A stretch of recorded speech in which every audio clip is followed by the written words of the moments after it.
Hello and welcome. This is another segment in the series that I haven't given a name to yet, but it's going to be about the history of Israel, Palestine in the last 100 to 120 years. So first I'm going to provide us with several important key dates, just to give a framework, and then in subsequent episodes we'll dive into each specific date. Okay, so to start, between 1945 and 47, Jews fled a huge wave of pogroms in several Arab Muslim countries, and as a result, approximately 800,000 of them had left their homes, most of them fleeing to Palestine, at the time referred to as Mandate Palestine. In May of 1948, Arab Muslim armies surrounded the self-declared independent Israeli nation to prevent it from coming into fruition.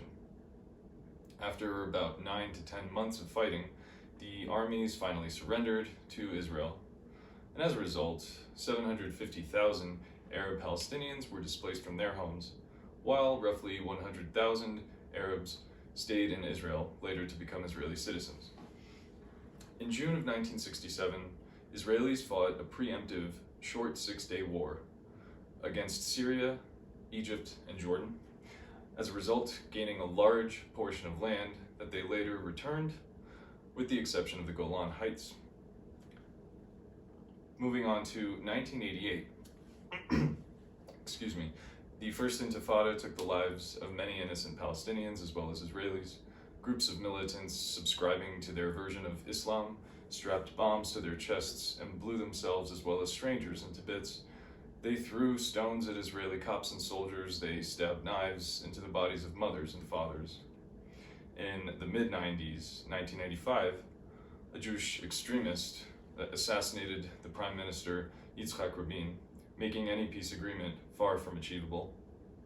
Following this tragic event, Benjamin Netanyahu rose to the ranks within the Likud party and became Prime Minister before Ehud Barak took over in the year 2000.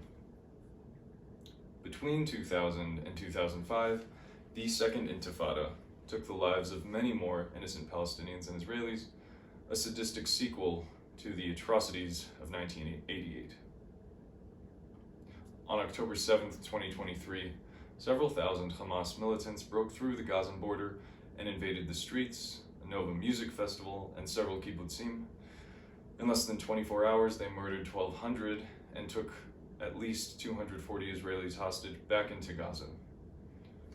Contrary to the absurd notion that Israelis are currently committing a, quote, genocide, Israelis are, in fact, working to destabilize Hamas command units all throughout the Gaza Strip, and Hamas is convincing the public that at least 32,000 Palestinians have died, but I can promise you that number is questionable at best. It is widely known that the word of Hamas cannot be trusted, and yet they have succeeded in persuading many innocent minds to believe this lie. Moving on, we're going to get into the specific dates, and we'll jump around to keep things interesting, and I really appreciate your time. I hope you're getting something out of this, and I'll see you on the next one.